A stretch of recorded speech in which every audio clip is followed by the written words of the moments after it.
So what's up YouTube, welcome to my channel Complete Tech Review and welcome to another video. And in this video I'm going to talk about the NS200 in this BS6 variant, and especially in this white color.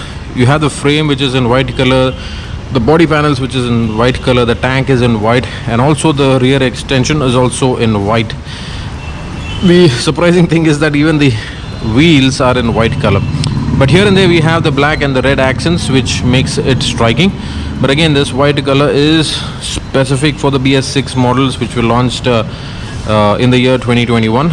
And yeah, which if you are interested in striking colors like this, there's also a matte red and a matte blue, so that also is there. So to start off, I think the main point that I want to talk about this video would be that would you recommend for an entry-level highway cruiser, that is the NS200, or else do you want to check out the Dominar 250? The price difference between both of these things is roughly around 60 to 70,000. So is your money worth spending so much for a 250cc, or else is the 200 NS worth for your hard-earned money? So that is what you're going to check out in this video. So first and foremost, the NS200 comes with a reliable engine, and this one is the KTM sourced 200cc engine. So the head unit of the engine is the new change. In fact, Bajaj has worked only on the head, but the rest of the down portion of the engine is all KTM sourced. So right from the gearing, the engine components, everything is KTM sourced. Bajaj has just included the head part of adding twin spark plugs, so that is the difference. The other thing which stands aside is the perimeter frame, which gives it a very good highway stability and also makes the bike very agile, and thereby making it very nimble to drive. Even though this weighs a little higher from the rest of the 200cc class vehicles, but this is good for highway manners. The perimeter frame gives the bike a lot of stability as well. The second thing is that as this is a 200cc vehicle, it also comes with a liquid cool system, so which is very nice, makes the engine breathe easily and also cool it down efficiently. So that also is there, good for highway touring, because if you're on long tours then your engine will heat up, and to compensate that, liquid cooling is much more better than any other cooling. Coming to the overall styling, yes, this bike has a naked styling, and as you can see, it can be used for both highway and intercity or city tours. The reason for that is because of the naked styling. I like the transformer kind of a face, and also the flex type indicators. Everything on this bike is halogen. Yes, it has to upgrade, but just the tail portion is LED. So if you see, the tail portion is LED. You also have a small rear number plate light.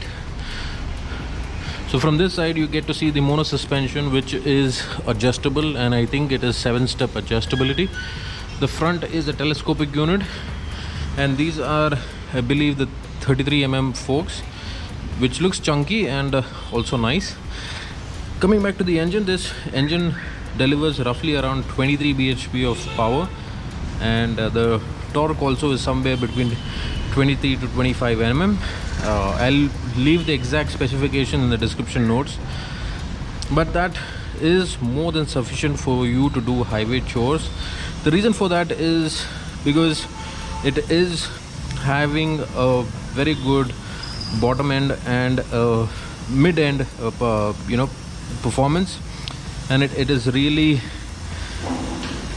highway ready when you have to gun it. And adding to this is the 6-speed gearing. So this is the only bike in the 200cc class which comes with a 6-speed gearing, and this gearing is very slick and precise, so that also adds to it.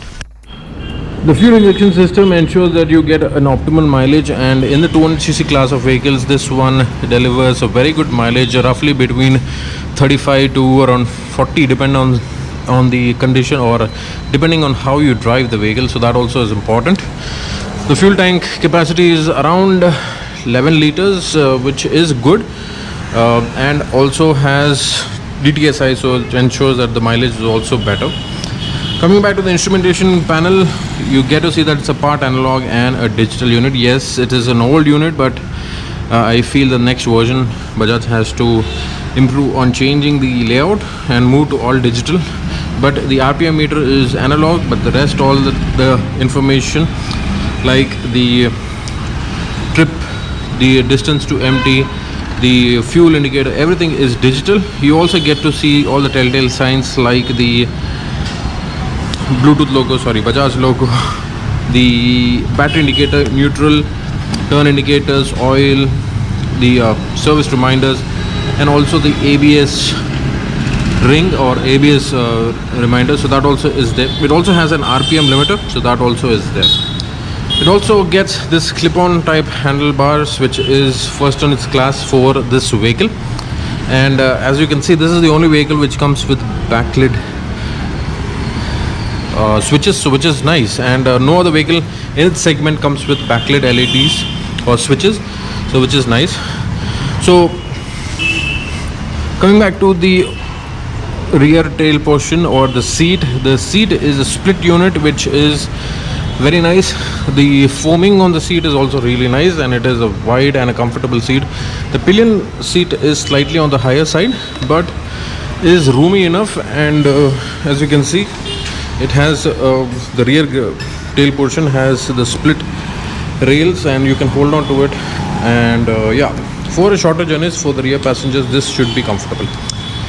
I like the tank huggers which is kept on the perimeter frame. This, and as long as the, and also the sculpted tank, you can tuck in and grip the bike, so that also is a nice thing. At the bottom you get to see there's a small engine cowl, so which is nice. And as I said, that the perimeter frame steals the bike show because it is painted in white. When it comes to the braking, the front is an ABS unit, which is single channel ABS, close to 330 plus mm, which is a pedal disc and is a big one.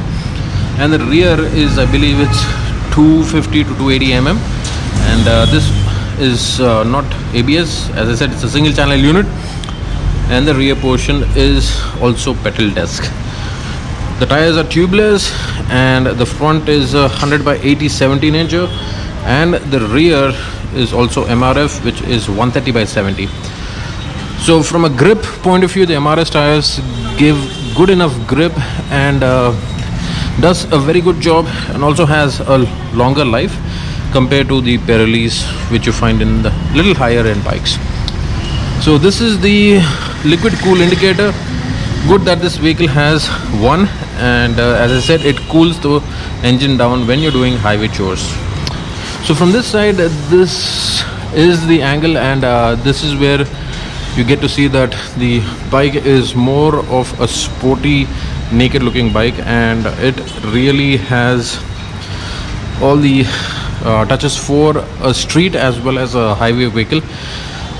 Couple of points which goes for this vehicle is mainly that the 200cc engine, the clip-on handlebars, the backlit switches, single channel ABS with pedal disc, mono suspension which is adjustable, the front beefier suspension which is almost 33 mm, and also the split seat layout. So these things make it highway capable, and also the 6th gear and the engine, which is gives roughly around a speed where you can maintain off around between 120 to 130, and I think that is more than enough for our highways. And it has all the necessary stopping power also, with the provision of single channel ABS. So on that note, I would say that yes, this is at 1,60,000 on-road price, is one of the best beginner's choice vehicle when you compare to the other 200cc's, mainly because of the price to performance that it offers, and also second thing is it has that 6th gear and higher power to keep you stable on the highways. So I want to thank Sri Lakshmi Bajaj for giving me this opportunity to review this vehicle. And yes, if you want to do the booking, please contact the number which is in the description. I hope you enjoy this video. If you do so, please like and subscribe to my channel. This is Kevin signing off, and see you in the next one. Bye bye.